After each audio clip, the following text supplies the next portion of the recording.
Hi, welcome back guys. Today we are talking about how to log sales reference in Google Sheets. Why would you want to know how to log sales reference in Google Sheets? Well, maybe you are new to Google Sheets.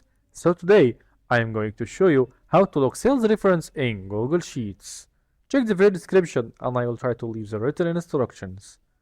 Okay, let's use today's date to get day since last order equal minus today's date minus deliver date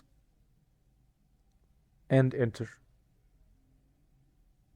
Okay, when we drag it down it will give us unwanted result, so close it. We want to lock sales reference.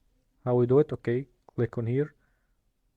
Now we want to lock the column L by shift 4 and we want to lock the row 4, so let's type shift 4 and number 4, shift 4 again, shift 4. Okay, press enter. Now we logged the cell reference. Now we can drag it down and give us the result we want, like this. That easy guys. There you go. If you want to know how to log sales reference in Google Sheets, that's the easiest way I know how. If you know another way to do it, leave a comment below. Be sure to subscribe for more videos.